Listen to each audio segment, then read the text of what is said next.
Let's get started. Great. As Jeff said, we are so excited to have you here for our 2025 Collegiate Network Fall Summit. My name's Olivia. I'm on the academic programs team here at AEI, and I'm really excited to be joined here on stage to start off our summit with Christine Emba and Dan Cox, who are also here at AEI as senior fellows. So we're going to talk about your generation, our generation, I'm included in that, tonight, and dating specifically. I'll get us started by introducing our speakers and then kick us off. Be thinking of any questions you have because I'll be turning to you later in the program. Christine Emba, as I said, is a senior fellow here at AEI, where her work focuses on gender and sexuality, feminism, masculinity, youth culture, and social norms. She is concurrently a contributing writer at the New York Times and Comment Magazine, and an editor-at-large of Wisdom and Crowds. She is the author of Rethinking Sex, A Provocation. We'll talk a little bit about that later, but I highly recommend that to all of you. Dana A. Cox is the director of the Survey Center on American Life and a senior fellow in polling and public opinion, also here at AEI. Under his leadership, the center is focused on public opinion and survey research on a variety of topics, including the emerging gender divide amongst young adults, our generation, dating and relationships, and social connection. He is currently writing Uncoupled, a book exploring the increasingly complex relationships between young women and young men and the decline of dating and long-term partnerships. So that's where we're going to start today. We're going to talk about dating. Dan, I'm wondering if you can kind of set the scene for us. I think Gen Z gets the reputation of being sort of entrenched in hookup culture, per se, maybe less serious about dating, about long-term relationships and marriage. Does this hold true? I think like the millennial generation was more the hookup culture generation. I mean, if you look at polling, it's the Gen Z generation. Your generation is doing much less, dating. Rates of sex and hookups are far lower among your generation than previous generations. And so I think, if anything, you're sort of bucking the norm and doing things very differently than previous generations of young people. We did a survey a couple years ago, and what we did is we asked people, boomers, Xers, millennials, and Gen Z, like, what were your formative experiences? What kind of things did you do growing up? Did you have a job? Did you date and have a boyfriend or girlfriend? Did you attend church, or did you have a place of worship you attended regularly? Did you party? Did you hang out with friends? And so we asked like 14 different things, just like to get a sense of people's formative childhood experiences and experiences into adolescence. And Gen Z stood out on every single measure. And basically the pattern was they did less of pretty much everything. So your generation does not party as much, does not hang out in person with friends as often as previous generations. Dating, drug use, sex, all down from previous generations. And so it's distinctive in that way that you have fewer social experiences to draw on it. In that same research, we found there's a really strong, perhaps not surprising, correlation between the amount of time you spent socializing with friends and partying with friends and the amount of time or the number of people who are dating. So these things are intimately related. And for me, when I think about the problem with dating, I see a larger problem of social disconnection. And so a lot of my work and a lot of the book actually focuses on that problem. Christine and Dan, both of you, I think we can turn this question to, but I'm wondering, what are the reasons for this broadly? What are causes? And specifically, when you're talking to young people, which I know you both do significantly, what are they saying about why they're single, why they're dating less, why they're getting married later? What do those conversations look like? Christine, we can start with you. Sure. Well, first, thanks everyone for having us here. The causes are many and varied, but I think at the root of many of them is fear. And I'll work backwards, I guess, to get to that conclusion. One of the things that I hear a lot, if not hear directly, can kind of intimate from talking to people, is that they had very sort of protective and structured childhoods, sort of aimed at some goal that they didn't want to miss, right? Their parents wanted them to get into the best schools, or if not into the best schools, they wanted to make sure their kids had a good education and could get a good job. They wanted to make sure that they were safe in some way from whatever vagaries the world had to offer, which are many and multiplying. And so often there was like such a structured childhood and adolescence that there wasn't really any room to go out and party or like sneak away and hook up somewhere or do some of these like different things. If your parents are driving you from school to lacrosse practice to somewhere else, if you don't need to get your own driver's license, that was something that we saw fall in these surveys, the number of Gen Zers who even drive. I think also there is a question of sort of economic precarity that I think millennials felt, and also their parents felt somewhat, and are continuing to pass down through generations. But it's also maybe becoming more true as inequality rises and as threats like AI, frankly, seem to loom closer.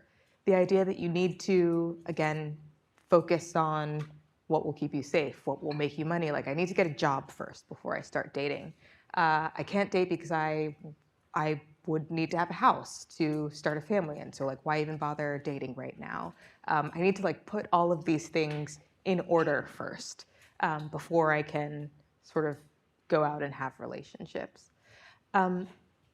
And another of our scholars, actually, Brad Wilcox, calls this the capstone vision of marriage versus the cornerstone. We can talk a little bit about this later. A third thing I think is, and unfortunately this is my like bête noire constantly, the internet. The internet, smartphones, and our very changed modes of socialization. And maybe this wraps around to sort of the parental protectiveness thing too. It's really easy to socialize online, to entertain yourself online, to not go out in the world if it is stressful, if it seems tough. Like there are a lot of kind of consolations that you may not even realize are consolations, but may in fact be keeping you from doing like harder things in the real world. And we've made accessing those things, whether it's just like great shows on Netflix, whether it's, group chatting your friends instead of calling someone on the phone, whether it's watching pornography instead of like actually asking someone out and then having to deal with like being in a relationship and all that implies. And that I think is holding people back from, touching grass and taking part in these like really offline activities that are actually what we're describing have been in decline for your generation. And I guess fear is a component in that too, because all of those things are easier, right? Frictionless compared to sort of the actual difficulty of encountering friction in the world. And frictionless existences are generally pleasant, and we train ourselves to want and be used to them. And unfortunately, Gen Z has the most frictionless experiences on offer compared to, I think, any generation that's existed. I would just second all of that. But I do think, Christine's right. There's like culture and there's technology. And if you think about the communication ability and the entertainment ability that is tucked into your pocket right now, it makes the experience of being alone not that uncomfortable, not that isolating, right? So when you see on TikTok or elsewhere people sort of celebrating, oh, my plans were canceled. Oh, thank goodness, I don't have to go out there, I don't have to get dressed up. We actually asked a question about this after this trend, and we found that the majority of your generation said that they would be relieved if their social plans were canceled. You were the only generation among whom a majority said this. Everyone else disagreed with that. And I think, right, there is some amount of anxiety that comes from a childhood that phone and your communication phones and that communication medium was part of your experience growing up. And so I think that's the technology side. The culture side is that I think we are sort of celebrating solitude in a way that and whether it's conversations around parenthood and marital relationships, right? That you are yourself when you are alone, when you are sort of freed of your social constraints. That's when you are your true self. Rather that you are your true self when you are embedded in a social network that you helped create. That is when you are your most true and real self. And so there's a cultural component to what's going on and a technological component that I think we need to pay attention to. Yeah, I want to dive into technology, particularly in our conversation, but I'd love to follow up. Is there a lasting impact of COVID, have you found, or have you heard in your research? I'm curious about the isolation during the pandemic and whether those effects are lasting on our generation. I think it's hard to say. I think that there are some, for certain generations or certain cohorts within Gen Z who hit COVID in like their especially formative years, right? Your teen years, when you're sort of still developing relationships and sort of figuring things out. That was incredibly problematic, and I think, in retrospect, one of the things that we failed young people in this way is that we didn't really recognize how incredibly damaging that kind of forced isolation was. We saw during that period, you see all sorts of spikes in loneliness and feelings of anxiety. I think there's rises in self-harm during that period as well, when people weren't able to connect with their peers, which is an incredibly important age for you to be connecting. Like that is the age in which you're sort of pushing away your parents and you're reaching out to friends. And then we just said, nope, you're not doing that. You're living at home. And so I think it was incredibly damaging. I think it's really difficult to know the long term, like what does this look like a decade or two out? Because there's all these other forces that are kind of moving in the same direction. But I think we'll sort of continue to sort of see the sort of aftershocks of the pandemic and particularly the social isolation that came from it. Yeah, I would second that. We're just going to keep seconding each other all night, I guess. Disagree on. Yeah, I would agree with that. And I would also one of the things that I've noticed anecdotally, even in my own life, not to mention Gen Z, many of you who might have spent formative years like kind of locked inside during COVID, is that it was also just a period in which certain habits of life went from sort of like unusual or like helpful but not central to very entrenched in a way that, again, I think we're going to keep reckoning with. It's still so recent, actually, that we're going to be dealing with like what this means for the next 50 years probably. But I'm thinking of things as simple as like going to a restaurant, when going to a restaurant was the norm as opposed to Uber Eatsing food to yourself at home. Or going to a friend's house to like watch a movie and hang out, as opposed to lying in your bed and texting all your friends on a group chat, but not actually like meeting in person. Dating, going from like, oh, we're like going out in college to like the street or a bar or like whatever, to like, well, I can't go anywhere, so dating is now swiping on apps, and that's what I know dating to be. That's how it exists now.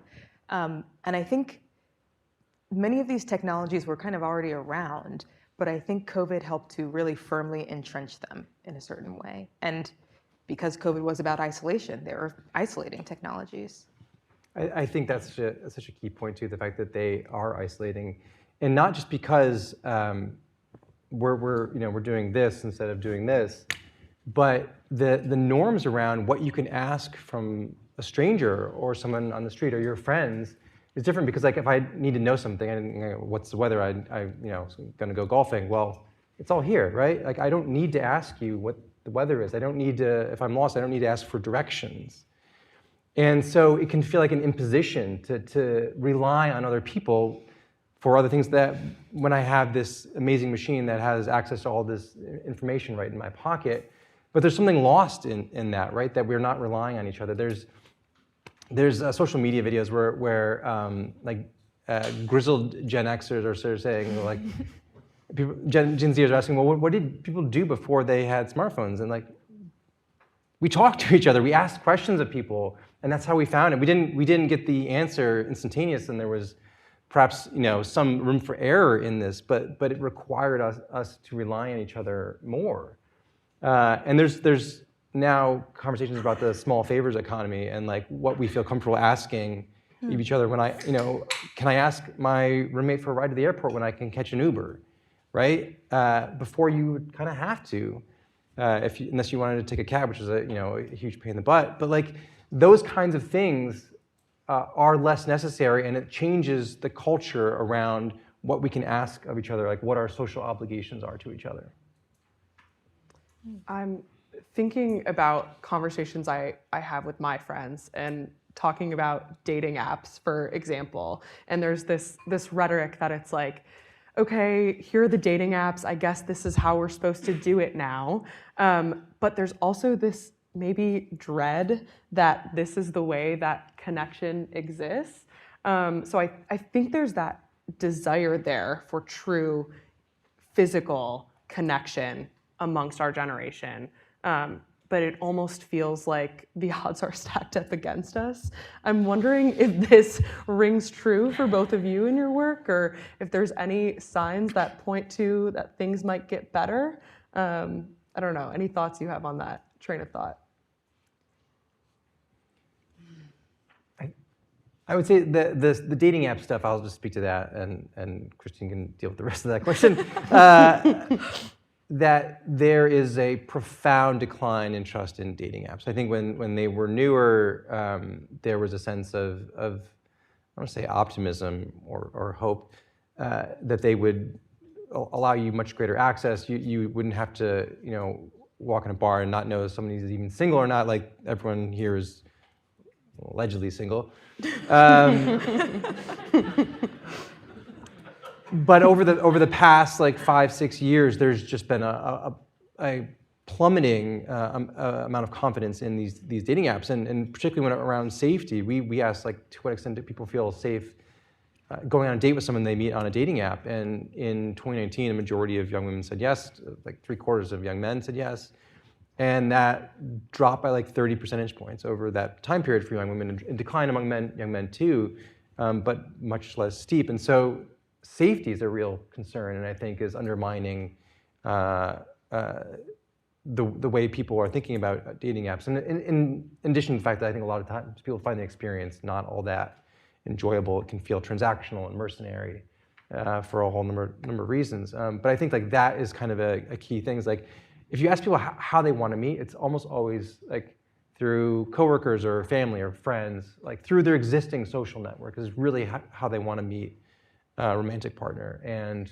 people still do that, but it feels a lot harder now because our networks are actually much smaller. Yeah, I think fear like this, the safety question shows up a lot in surveys, certainly. I think in conversations, often the complaint is less about safety directly and more that dating apps in some ways feel really emotionally unsafe. Just by virtue of the medium, right? Like you are swiping through all of these people, which, yeah, becomes very transactional. It like teaches you to sort of think of people as options, and then also thus you yourself are an option, which is like a kind of scary way to think about moving about in the world. And then for many people, and I think for men especially, unfortunately, you get a lot of rejection.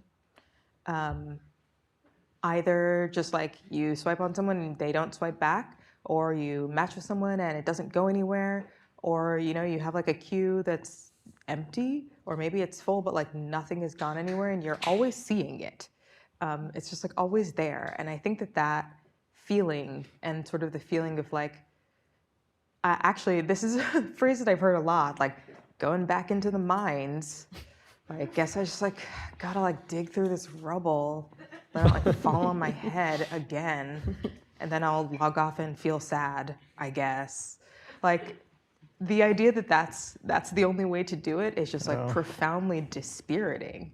And I think there are people who are just like, if that's how it's going to feel, I'm just like not even going to bother. I give up sort of preemptively, or not preemptively, after doing it for a while. And so, like, there's kind of the material question of like, is this safe? Like, is someone going to axe murder me if I meet them somewhere?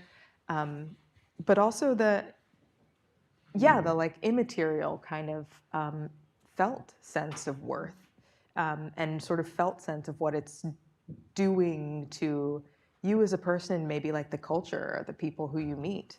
And I guess to your question about hope, though, one of the most hopeful things I think is a recognition of that sense of dislike and, in some ways, despair. Like, not that the despair is hopeful, but the idea that people are waking up to the fact that, like, this isn't good. This isn't great for me. I don't like it. I want to do something else. It's sort of a sign that people are waking up, and like you do kind of have to wake up and decide that you want to do something else before the culture changes, before you figure out what's next. So I'm hoping that happens. Yeah, we've seen that actually. That views of social media have turned negative, more negative. They're not completely negative among young people, and just like how they're influencing their mental health and impacting their social life.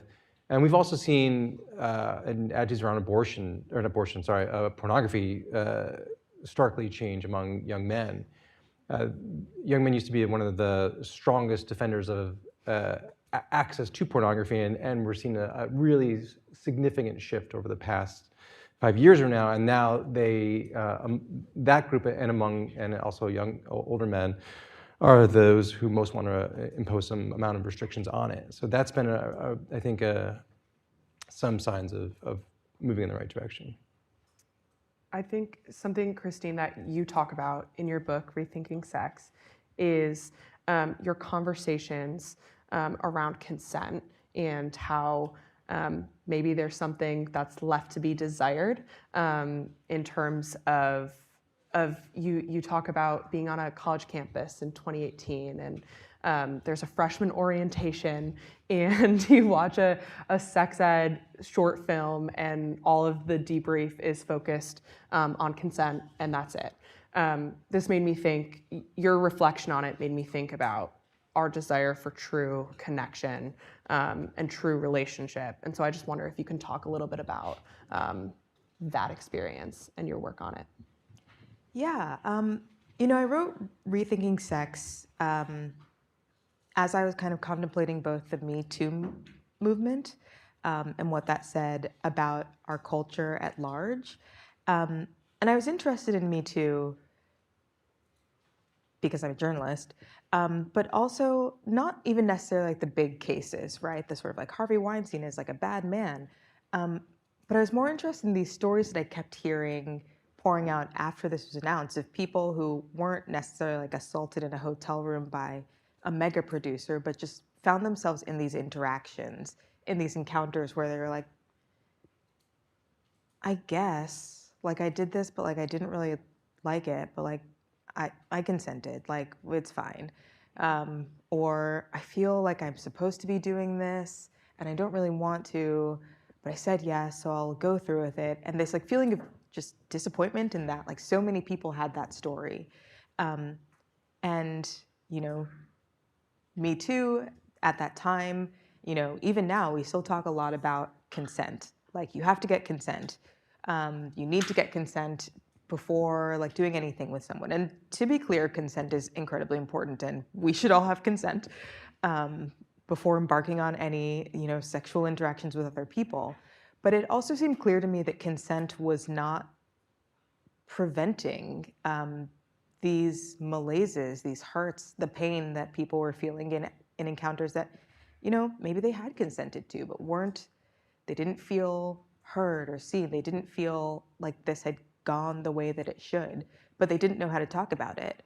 And I guess in those conversations, what I was seeing was that people wanted more than consent. in their romantic encounters, in their sexual encounters, they wanted to be treated like humans and actually connected with, not just sort of, again, treated like an object and sort of you have to check the consent box. And then once that's done, like, who cares? You can do whatever you want with this person. But there was a desire for real relationship and seeing the other person as important as you are, for partners who actually like cared about willing the good of their partner, not just sort of satisfying themselves in this individualistic way. And I mean, I think that I see hope there too, that also people are recognizing that they're human, right? And that what they want and what is satisfying is not just an encounter, but something more approximate to love, to connection in a real sense. I want to not stop there, but pivot briefly before we turn it over to you all and just address the ideological divide amongst Gen Z. So you can both speak upon this better than I can, but broadly, it seems as if young men are moving further right and young women are moving further left, and there's this huge chasm in between. Is this an accurate depiction? What's going on ideologically at a broad level? It's actually more complicated than it seems. The thing that got me to write the book was I wrote a piece for my Substack a couple of years ago, just looking at some Gallup trends, and it was like around 2015, 2016, where you saw this incredible spike in liberal identity among young women. But among young men, the patterns in ideology were, moderate, conservative, liberal, were pretty stable during that period. They weren't really shifting much. So it was one-sided, right? So young women were moving in a more liberal direction, but young men weren't really moving anywhere in terms of their self-reported ideology. But then when you ask about partisanship, are you Republican or Democrat or independent, you saw this dramatic decline among young men in terms of their democratic identity. So back in 2012, when Obama just won his second term, the majority of young men were Democrats. The most recent polling that we see now, it's about a third, or a little more than a third of young men are Democrats now. And that's just a dramatic shift that no one really expected. Now, when you look at how they view the political parties, one of the things that's really interesting is that no group has more negative views of both political parties than young men as well, right? So what you have is a situation where across a number of different issues, young men's politics are not easily categorizable, right? So they have some issues where they differ from young women, but Gen Z men as a whole are still more progressive on a variety of issues like climate change or gun control than previous generations of men. But when it comes to things that directly impact them, when their views of like affirmative action or views on gender, their propensity to identify as feminist, they look more conservative, right? So it's a really complicated story. And what's happening in some of these cases, like a majority of millennial men and millennial women identify as feminist, a majority of Gen Z women identify as feminist, and it's like 20 points lower for young men or Gen Z men. So the profile that I see, and when I talk to young men about politics, the thing that I hear most often is disaffection, right? That they don't trust the political system, they don't trust either political party. Some of them will trust Trump or other kind of political outsiders, YouTube, podcasters, that kind of thing, to kind of represent their interests, but they don't feel like they have an institutional home. And so outsiders tend to be more attractive, I think. And so that's kind of where the politics sits right now, but I think that we're also probably gonna see some change. Like the attitudes towards Trump have shifted starkly negative over the past 6 months, and so we'll see where that goes. But young people have drifted away since the election. What do you think the role is of social media, to return here for my last question? It feels like the algorithm is serving up young women a specific thing, or even it's the same topic, but the views for young women, the perspectives of the content creators are one thing, and then for young men, they're getting a completely different thing on their feed. Yeah, I just wonder if you have thoughts on this and what that's doing to the ideological divide or divide in dating and relationships. Any thoughts there? Yeah, I mean, the algorithms have gotten really good, which is a problem. And I say this is a problem because they have, the way that I'm defining good here is that they've become very successful at figuring out what people want to see and feeding them more of that. And often what people want to see is kind of an extreme version of sort of what they're already thinking or what they're already believing, or an infuriating version of that. And then also men and women tend to have some separate interests, though not always, but not necessarily overlapping interests. And so as algorithms get tighter, as they get better for different genders, you see them honing in on these very specific separate interests, to the point that there's no overlap between what men are fed and what women are fed. And then what they are fed is often a sort of heightened, extreme, perhaps inaccurate version of what they're thinking, or what they're afraid of, especially when it comes to the opposite sex, or how to deal with the opposite sex, or what the opposite sex is thinking. And then when you sort of enact what you've learned from the algorithm in real life, it can be very off-putting, and so pushes those two groups even further away. And again, to the isolation point, the algorithm being good also means that people just get sucked in and don't actually bother to interact with other people or the opposite sex. So there's that. But I was actually discussing today the podcaster, YouTube streamers, I don't really know, Fresh and Fit. Everyone's like, oh no. And this sort of league of, I guess, dating advice, male advisors, masculinity podcasters. And I was served this one video where they proclaimed that women only, you can't date, men shouldn't even bother dating until they're 35, are making over $100,000, making six figures, and have slept with 50 women, because that's the only way that women will respect you. That's obviously not true. And I was kind of shocked by this, because if you actually asked a woman in the world what, what their preferences are, none of those would be there. That's actually not what women are asking for specifically. And yet there are people who this is the content that they see, that's telling them about what the opposite sex wants, that's telling them how to date, and telling them, in fact, don't even talk to women at this point. And so that's never going to be corrected. It's only going to be beaten in even further. And I think that sort of just total segregation in how people think about each other makes it much, much harder to connect in the real world. So for the book, I interviewed this guy who runs several social media accounts called Women Being Awful.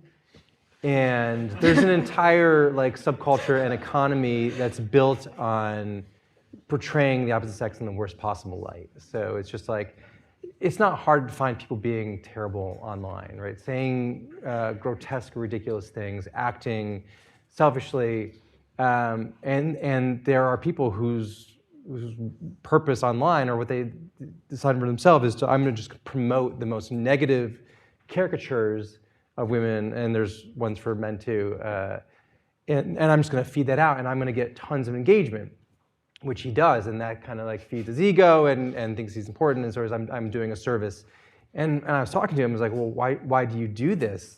What's the motivation? And his feeling is, and you hear this a lot, I think in parts of the manosphere, is that, well, women need to be held accountable, right? That all these institutions like give them a free pass. Men are told they engage in toxic masculinity, and they need to be allies. But when women mess up, when women do things that are bad or antisocial, no one holds their feet to the fire. So they take it upon themselves. Like, I just want these women to be held to the same standard that we're holding men to. And you see this, like, there's another podcast called the Whatever Podcast, which yes. it makes your skin crawl. But it's sort of the same thing, right? Like this idea that women need to be held accountable because look how they're acting, and they can hold up an example. And so I think it's all incredibly, incredibly toxic. I'll pivot just a bit about something else that I think is a little bit more uplifting. But one of the things that is really challenging with a fractured media landscape, entertainment landscape, is that there are less sort of common touch points for people to connect over. One of the recent highlights, I have a 7-year-old and a 9-year-old boy, and so I unfortunately had to watch K-pop Demon Hunters. But the really wonderful thing about that is any kid, when I'm giving kids ride to soccer practice or wherever, any kid I know has seen that, and we can talk about it. Because they've all seen it, and they all know the songs. And I feel like it's great to have all these options when it comes to things we want to watch and listen to. But there's also something really great that everyone, whether it was Sopranos or whatever kind of media content that we had back in the day, we knew everyone had seen it. And then so you could talk about it, you could connect over it. And I think that is a different kind of thing than what we're talking about, but also I think represents kind of a loss. All right, I'm sure you all have lots of questions about the cultural impacts of K-pop Demon Hunters.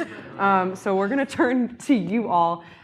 Please stand up and introduce yourselves and your school, and ask your question in the form of a question. I will call on you all. Let's start back here. Yeah, wait for the mic. Yep.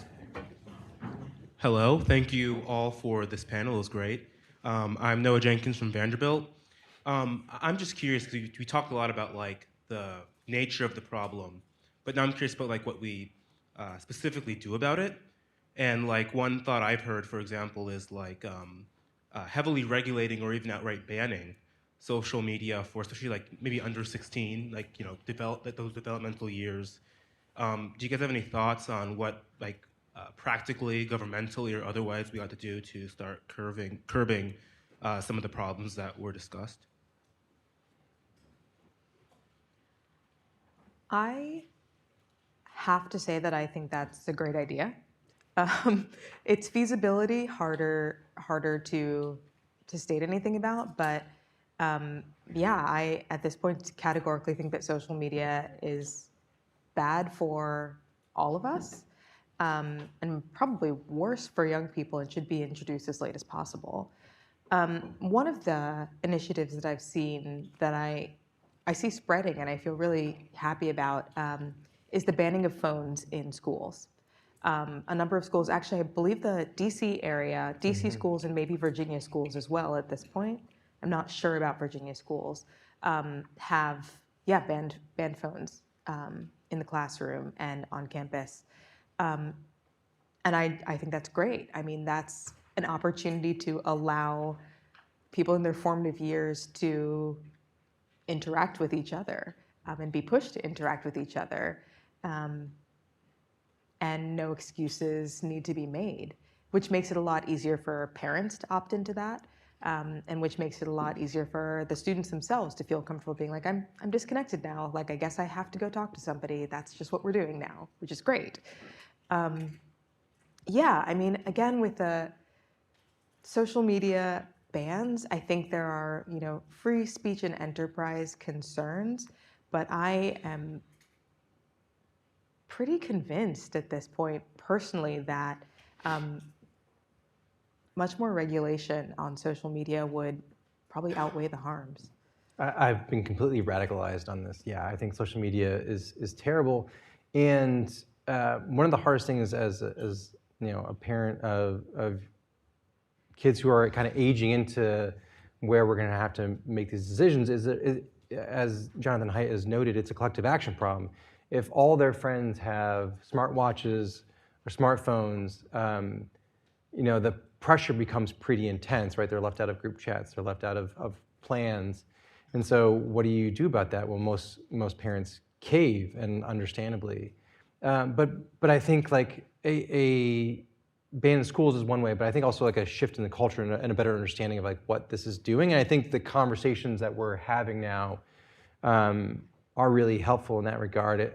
I would step back to sort of a broader point when it comes to sort of dating and the way we engage with each other. One of the things that I think makes life so difficult now, or feels so difficult, whether you're a parent, you're a student, you're single and trying to find a partner, is that we've really shifted the burden from institutions with established social norms to individuals, right? That when you hear people talking about what it was like growing up in the past, kids used to kind of roam the neighborhoods, but what was also part of that is that neighbors looked after these kids, or they would know like who's there, and people would kind of keep an eye on. They knew who everyone was, and that has profoundly shifted over the last generation.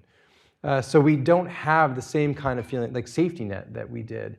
One of the things I talk about in the book is like community-oriented courtship, that we all have an interest in helping young people find and develop good partnerships. So whether we're modeling it, whether we're even brokering introductions, hosting get-togethers, like we have an investment in helping people create strong, stable social connections or romantic connections.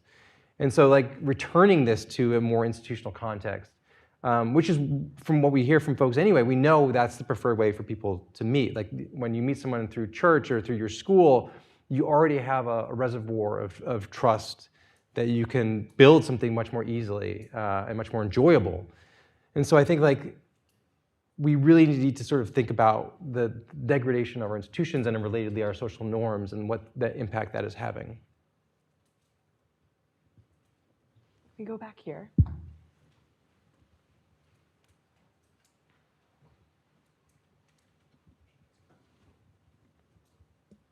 Hi, my name is Mimi Abram, and I'm from Utah Valley University. I was just wondering, it seems to me that the perspectives of young women towards young men seem to be pretty negative right now. I'm sure the case can be made for both genders, but I'd specifically like to hear your guys' thoughts on how you think that might contribute to how young men view their role in the world, in relationships, in families, and any other organizations and relationships they might be a part of. Well, I think straightforwardly, no one likes to be disliked. And if there is an ongoing narrative, especially from their peers, young women, that young men are bad, are toxic, are hateful, are dangerous, are too conservative, want to keep them in the home, et cetera, et cetera. That is, I think, first painful and disempowering, because again, you feel like, okay, I'm not wanted here. I'm not wanted here, and also the things that I would perhaps like to build with somebody of the opposite sex, I won't be able to because they don't want me either, I guess. And so that it can be disempowering in that it might push people to give up. And it can also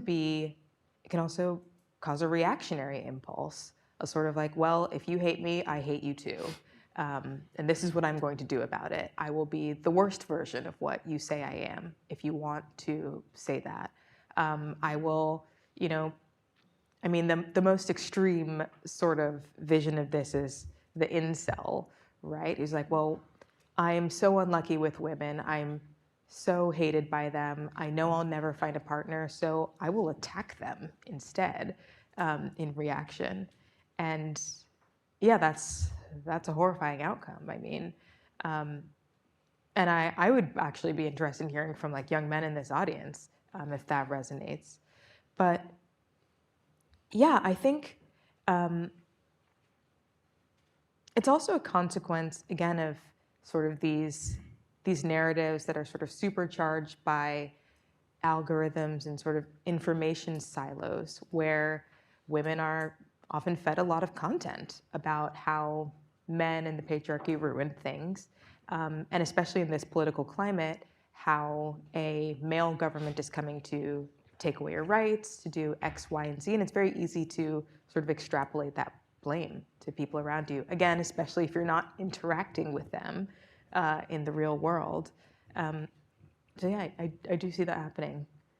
I think too that going back, Christine, to one of your first comments about fear, young women are extraordinarily afraid. If you look at the data about the way women are treated in the U.S., so I was looking at some data today that you go back to 2009, and it was 32% of young women said that women faced a lot of discrimination in the U.S. Only 32%. You wanna guess where that number is now? 68% of young women now say that women face a lot of discrimination. Gallup has a long trend going back to I think the early 2000s on how satisfied are you with the way women are treated in the United States. And perhaps not shockingly, men were more satisfied with the way women are treated than women are, but a majority of both groups for most of the time period. And then again, around 2016, that plummets to like 30%, and it hasn't recovered since then. So we've seen just a real shift in the way women sort of think about what it means to be a woman in the United States and how women are treated, which I think can play into this, right? So like, who's to blame? Well, we actually asked this question, like, how many of the problems that women face in the US are because of the actions and behavior of men? And young women are off the charts on yes, it's the majority of it. So we have like a sort of cultural problem here that I think is not going to be fixed overnight or easily, but I think it's going to be, your generation's going to have to sort that out, and I think a lot will be riding on to what extent that you do. No pressure. Yeah. Can we go up here?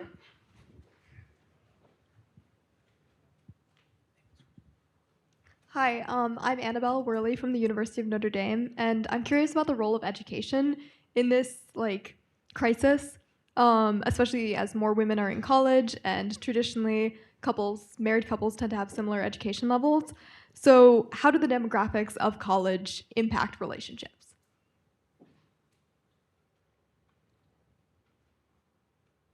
I would say one thing that you see the marriage rate of college-educated people tends to be pretty high. So it's not college-educated women who are generally having trouble finding partners and getting married. It tends to be non-college-educated women. So when we have asked questions about people who are single with college education, they tend to sort of say, I can't find a partner who meets my expectations as a reason, but they just tend to get married later. And so what you see is actually that the marriage market is actually most difficult for those without college degrees, and particularly for men. And so that I think is one of the sort of key things there. And not coincidentally, that non-college folks and non-college men in particular are suffering the broadest social problems, right? They have fewer friends, they're less connected to institutions, whether it's church or civic organizations, and they've seen the most precipitous decline across all those different kind of categories. And so I think to sort of think of sort of like the romantic recession or the problems of marriage in isolation, I think we're missing a broader picture of kind of the unraveling of social connection and community among large swaths of Americans. Can we go back here? Hello, I'm Shiv Parihar from Claremont McKenna College. We did a survey last year on the gender divide, or on political opinions in our student body more widely, but we also surveyed the gender divide. And we found sort of unexpectedly that the issue with the largest divide, at least in the students we surveyed, was actually the Electoral College, which men overwhelmingly favored and women overwhelmingly did not. No real firm theory on why that was, but I'm curious if you, in your research, have found other sort of unexpected places of divergence between men and women's political opinions. Thank you. That is unexpected. Yeah, I'll leave that one to you, Dan. It's a great question, though, like whether there are unexpected places of either agreement or disagreement. I mean, I think one of the things that we see, which is, I think, really notable, is that when we ask about issue priorities, like how important are various issues to you, whether it's climate change or gender inequality, abortion, reproductive health, that young women on I think nearly every issue, except for maybe like immigration and the economy, young women are much more likely to say, this is important to me, this is a priority to me than young men. And that pattern is you see it across different surveys. And I think it goes to a sort of feeling of disaffection that I mentioned earlier that young men feel. On things like abortion, you see a pretty significant divide too, but a majority of young men are still say abortion should be legal, at least some cases, as do a strong majority of young women. On a variety of different attitudes around sex and sexuality, again, young women are predictably more progressive, more liberal. I think one of the interesting things is there's actually, I mentioned earlier, been a shift in attitudes on pornography, so that young women have always been more supportive of restrictions, some amount of restrictions, and what's happened is young men have now gotten much closer, so there's more commonality or more agreement among them on that question than there has been. You know, this isn't my research, it's just research that is currently out there. There is a survey from NBC that came out, I guess, around 2 weeks ago, that showed like an interesting divide. Like much more needs to be asked. I'm waiting for more results from this survey about like life priorities and goals, and it compared the numbers for progressive, which is to say like Kamala voting young women, and moderate or conservative, which is say Trump voting young men. And for young conservative men, getting married and having a family were like very high on the list of priorities, and very low on the list of priorities for more liberal women. And higher on their list were getting an education, having a satisfying career. And I'm just like very intrigued by this split. I want to know more, but that's something that surprised me recently. It was massive, this Yeah. divide. Can we come up here?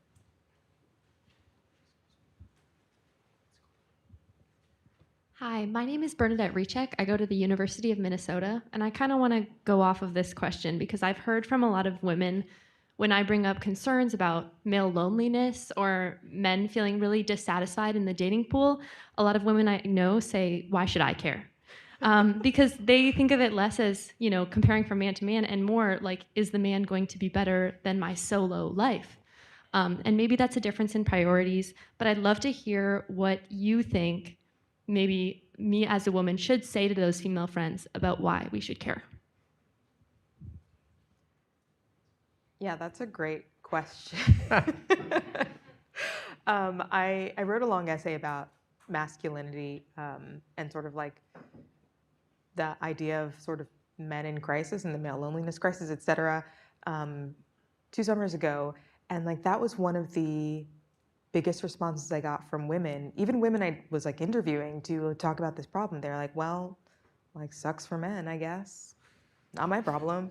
And also, and not just the like not my problem, but almost a kind of resentment, like why do I have to fix them?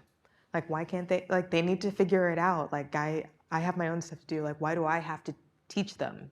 Why can't men learn by themselves? And I find this response uncharitable, to say the least, because and I think this could be a response that one would say, is that like men are people too?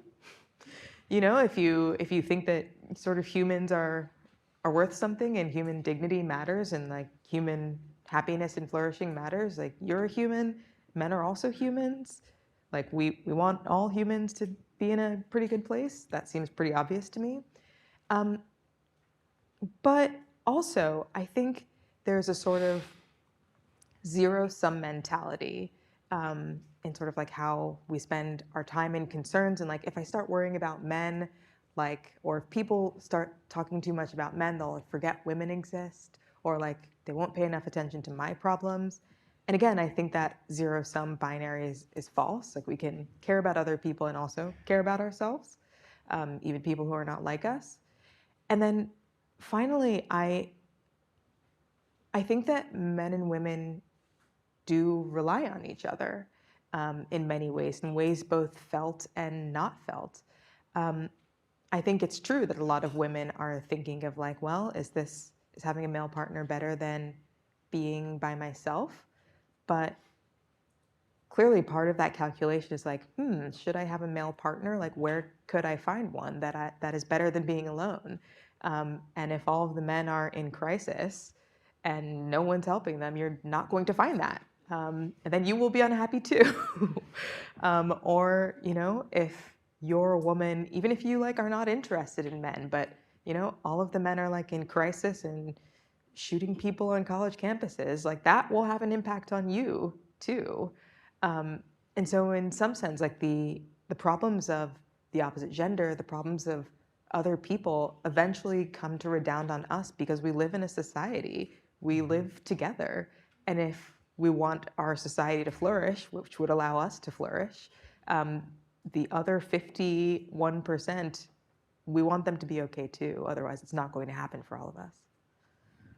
Yeah, I have a lot to say here. So one of the real interesting things, if you look at the people who are the most civically responsive and engaged, people who are volunteering, people who are donating, people who are running PTAs, those are married parents for the most part.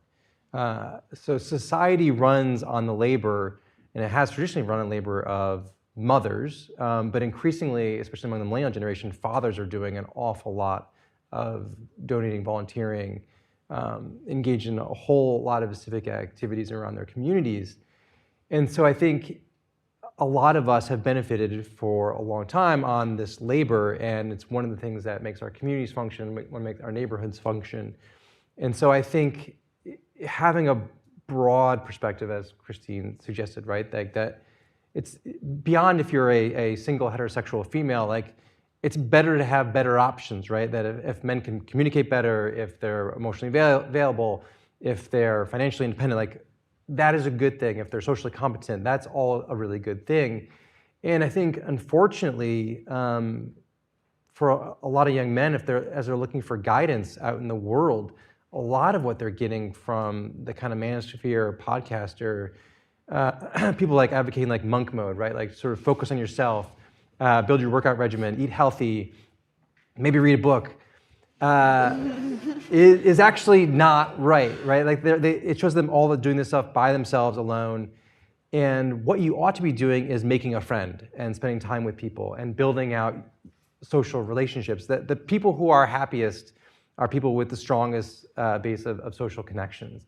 They're more likely to have other kinds of strong relationships, more stronger romantic relationships. We looked at single men as a category, and then we looked at people with a lot of close friends and those with few. And even single men with a lot of close friends are far more likely to go on dates regularly, right? So like there's a selection criteria there, right? So like they probably have more social skills.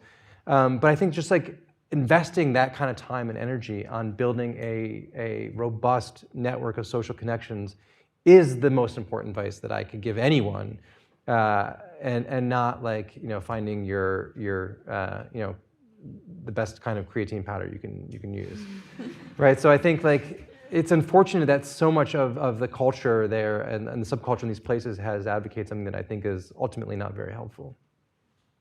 We have time for maybe 2 more questions. Let's go to that back table. Hey, good evening. My name is Xavi Maldonado. I am from John Brown University. And I have 2 questions, one regarding the last point that Daniel said, really quick.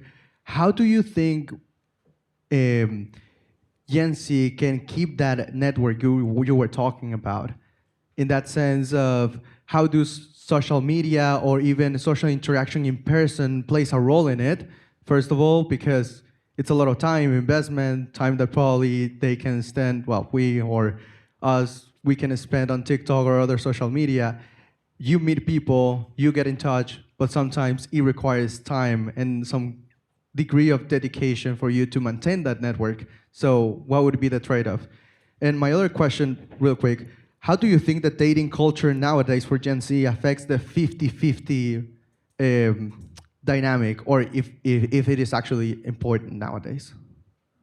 So I will answer your first question first, or maybe Christine can answer the second one. So I think when it comes to like the time, energy, and effort to establish a social connection, I think that's totally right. And one of the things that we've done is, again, we've put all of the responsibility on individuals, right? So my wife belongs to a book club, and every month they're like figuring out whose house it is and what time they should do it.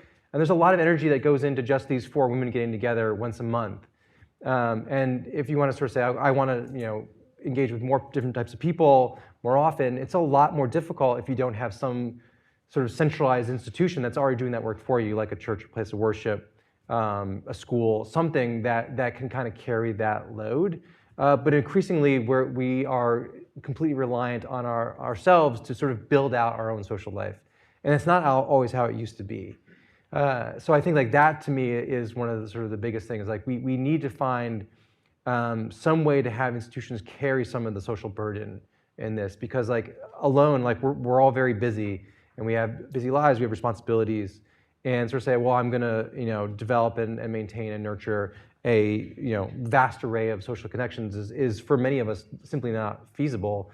And then when you have other demands, this is one of the things that happens when you have young kids, is that you have competing demands that then you lose a lot of these social connections at the very time when actually they're most valuable. So I do think there's ways in which we sort of need to think about what are the places that can really help us share the burden here. All right, last question. All right, sorry to make you work, Connor. We'll come over here.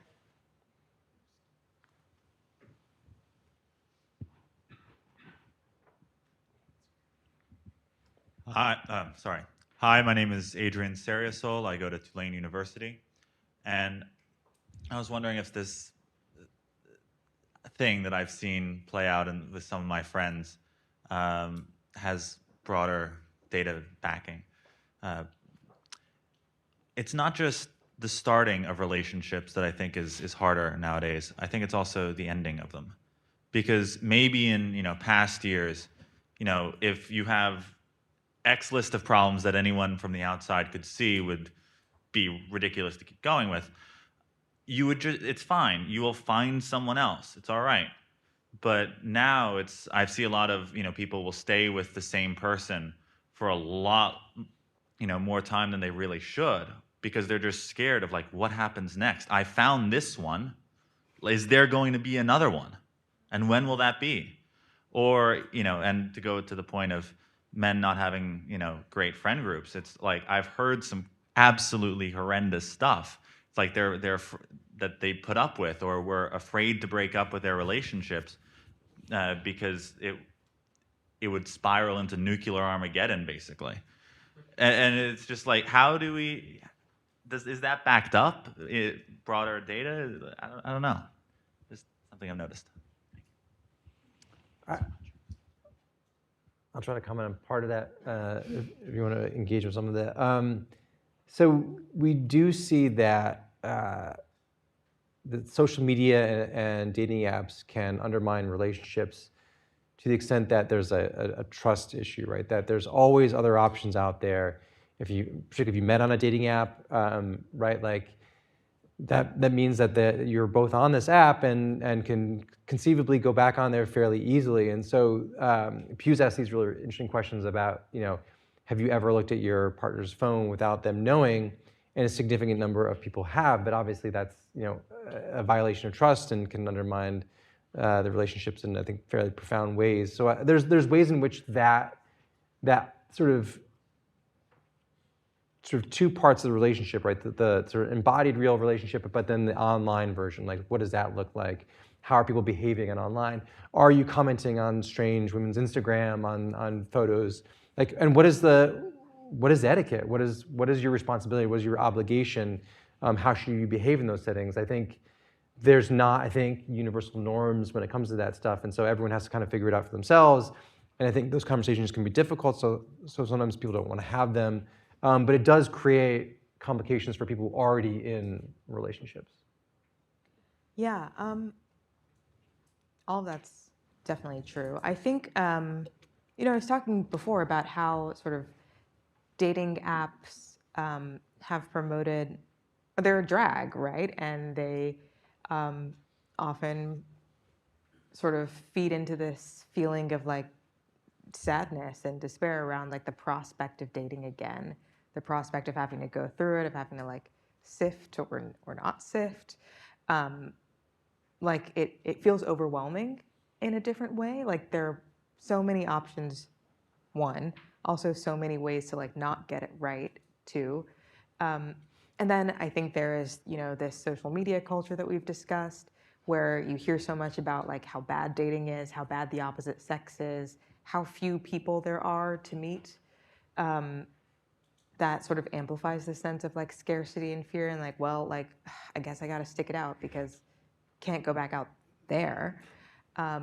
Which, you know, is a thing that I think people always feel in relationships, but can be really heightened by sort of media and cultural inputs. So I think that is true. I would also say one thing, and I don't have hard data on this yet, but my sense is that we also have become a much more private and individualized culture, and people no longer want to interfere in other people's lives. It's seen as inappropriate to give unsolicited advice or even sort of tell someone that they're doing something wrong or tell them to change in a certain way. And this is actually a thing that I lament a lot. Like, and I think this happens in both male and female friend groups. But you know, there will be a group of guys and you see a friend treating their girlfriend really badly or being treated very badly by their girlfriend. And it's like, does no one is going to say that this isn't okay? Like no one's going to step up and be like, hey man, like stop, or you know, get out of this. It's seen as inappropriate somehow. And that happens with women too. Like there's this idea that, well, we're going to cheer each other on and, you know. Go queen. Thanks, King. And just, you know, this sort of like mutual non-interference pact that leaves everyone in their sort of like bubble of solitude, but also means that people just get stuck in these situations and don't get any feedback. And that, I think that's just really unfortunate. And I see it's always been hard to interfere in someone's life. Like people have always been, you know, afraid to do that, but it seems like it's increasing, this unwillingness to step in. There's this idea that you should go like, well, maybe they'll talk to their therapist about it, or maybe they'll talk to someone else. Like maybe there's an outside resource that they can reach out to, but not me personally. And I think that's really unfortunate. I think it's a huge point, and I think it's both like we don't want to judge, so like we may not have all the information, and so like there's like a reticence there. But then I think there's also reticence to ask for help. Like I got, you know, you can go talk to your therapist or your AI chatbot. Like you don't need to talk to your friends about this stuff, right? Yeah, don't do that. And so I think like yeah, like that sense of obligation. I think we sort of need to think hard about what we've lost and what we need to reestablish. Will you join me all in thanking our speakers?